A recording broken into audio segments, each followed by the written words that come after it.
Gracias, señor presidente. Señora vicepresidenta, muchas gracias por su comparecencia, por las explicaciones que ha dado. Yo me voy a referir solo a algunas de las cuestiones. En cualquier caso, tomamos nota de todo lo que ha señalado y lo estudiaremos con mayor detenimiento.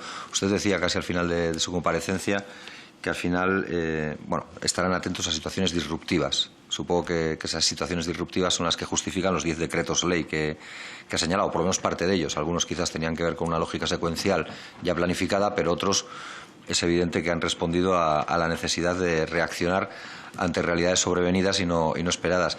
Yo creo que sería una buena oportunidad para que, si es posible, atendiendo a los datos de almacenamiento de gas en suelo, a las reservas energéticas de las que el Estado español dispone, pues yo creo que sería buena oportunidad para que usted quizás pudiera despejar una incógnita que desde algunos medios de comunicación, con un determinado interés político muy evidente, están lanzando sistemáticamente, y es la del apagón inminente, la del riesgo del apagón inminente, o la de, en cualquier caso, ya poco tardar, la de un apagón que pueda afectar nuestras vidas, nuestra industria y el desarrollo de nuestra economía. Yo creo que si hay una planificación, como la que usted ha venido detallando en su intervención, podría y debería despejar esa incógnita que sé que llena muchas horas de televisión.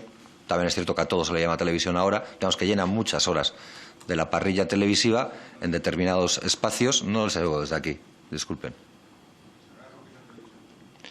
Bueno, por favor, siquiera como espectador, sí, como manipulador. No vamos a permitir interrupciones. Sí, yo sigo. Como manipulador, evidentemente no la conozco. Eso ustedes saben más. Yo como espectador hablaba. Pero déjenme terminar. No se pongan tan nerviosos. Son 5 minutos, nada más lo que queda. El dentista dura más. Señores del Grupo Popular y señoras del Grupo Popular, por favor, dejen intervenir al resto de los grupos. Respeten el turno de palabra. Joder, es que luego esta mañana le decían a algún diputado que había salido muy excitado, era con diputado de Unidas Podemos, lo que hace falta es valeriana para no cantar gente aquí, para que se tranquilicen un poco. Pero bueno, en cualquier caso, le decía, ¿cree o puede ofrecer un grado de certidumbre sobre la no aparición de apagones en nuestras vidas? El segundo elemento tiene que ver con los metaneros. Ha hablado también casi al final de su intervención sobre el papel de los metaneros. A mí me gustaría, si pudiera, que explicara un poco más cuál es el papel de esos metaneros y cómo jugar una especie de lógica de corsarios, donde el destino final puede ser un destino muy diferente a escasas millas de llegar a ese destino, porque algún Estado, ha decidido pagar más dinero por esa misma carga que ya estaba comprometida. Eso es lo que más o menos yo he leído, y a mí me gustaría, en todo caso, que si pudiera nos explicara algo de esto, porque sí que hemos visto todos episodios de barcos que no llegan, o por lo menos en Vizcaya y en lo que tiene que ver con el puerto de Santurtzi, alguno de esos hemos asistido, de barcos de llegada inminente que al final desvían su trayectoria a pocas millas de llegar para irse a otro destino donde se van a pagar más. Eso dificulta también, supongo, que la previsión y la adopción de políticas con un corte estratégico. Quería trasladarle también, en principio, nuestra visión favorable a esa ampliación de los 500 metros a los 2 kilómetros. Lo vamos a estudiar con detenimiento. También le decimos que, si es verdad que esa ampliación de 500 metros a 2 kilómetros puede servir para muchos casos, seguramente amplía la capacidad de actuación para comunidades de autoconsumo en mayor medida que los 500 metros, no es menos cierto que tampoco igual eso se ajusta con fidelidad a la realidad del Estado español. Es decir, puede haber lugares incluso en los que esos 2 kilómetros puedan ser tan insuficientes como los 500 metros, aun reconociéndoles, digamos, la validez de la ampliación por la propia orografía, por la propia realidad del suelo, de esas realidades y de esas posibles comunidades que se pueden instalar en esos municipios con gran extensión geográfica, probablemente con población muy diseminada y con núcleos poblacionales que se alejan de eso que usted señalaba, el 70% de los españoles que viven en bloques de viviendas comunitarios. Yo creo que ahí, aunque digo que no nos parece mal la medida, creemos que hay que darle una pensada.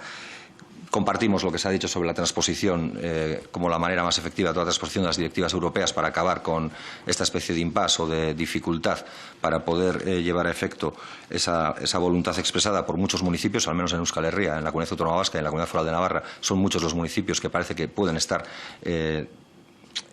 invitados o que pueden estar alentados a utilizar fórmulas de este tipo para autoabastecer su propia realidad, y desde luego pues ahí creemos que habría que prestar especial atención y que la transposición de la Directiva Europea ayudaría mucho más que estas fórmulas que se van cogiendo y que están bien, pero que hace muchos meses nos decía que era imposible y que ahora vemos que es factible. Lo mismo pasa con la tarifa de último recurso para las comunidades de propietarios. También desde marzo, que estábamos con esta historia encima de la mesa, no solo nosotros y nosotras, más grupos, pues se planteaba la imposibilidad de hacer esto. Desconozco ahora mismo cuáles eran los argumentos de corte legal que se nos ponían encima de la mesa para explicar la imposibilidad de hacer esto, y ahora vemos que es posible. Nos gustaría que no se demoren tanto decisiones, que tampoco es que nosotros las aventuremos porque tengamos una bola profética, sino que porque vemos que pueden ser posibles, pues que al final el Gobierno no tarde tanto en hacer la realidad, porque al final es tiempo que genera ansiedad, incertidumbre y en muchos casos perjuicio. En este caso igual menos, y en lo que tiene que ver con la calefacción por el largo verano que estamos soportando, pero como digo, que puede soportar dificultades. Y usted ha señalado, termino ya, dos elementos dentro de los 6 factores que alumbran las medidas, con el de la protección a los consumidores y el otro es el de la fiscalidad. En el de la protección a los consumidores estamos básicamente de acuerdo con muchas de las cuestiones que ha planteado. Me parece importante que se señalen las malas prácticas. Yo creo que entiendo que desde el Gobierno se tenga que ser más cauto, probablemente que desde otras esferas, otros espacios, pero desde luego decir que determinadas compañías eléctricas están haciendo malas prácticas para ocultar o para dificultar el paso a la tarifa de último recurso es ser bastante generoso y dadivoso para con las compañías eléctricas, que están haciendo prácticas bastante más espurias. Están ocultando la información, están impidiendo con un cauce de llamadas interrumpidas, con una desviación de llamada telefónica, llamada a Internet, para que luego no puedas acceder a través de Internet, para que en definitiva no te puedas acoger a esa tarifa y ellos puedan seguir engordando sus márgenes de beneficio. O incluso están engañando en las facturas utilizando elementos de comparación que no son en absoluto correctos, para que uno no vea los céntimos de diferencia que existen, que céntimos a céntimos hacen bastantes euros. Yo creo que ahí desde luego tienen mucho material que analizar, o que por lo menos que seguir, y si siguen en esas prácticas yo diría que perseguir. Y hay una cuestión que usted ha planteado, y esta es una mera pregunta, no tiene más intencionalidad que esa, que yo no he entendido muy bien. Usted ha señalado que en aras a la transparencia en las facturas se va a introducir información relevante a la media del consumo en el código postal.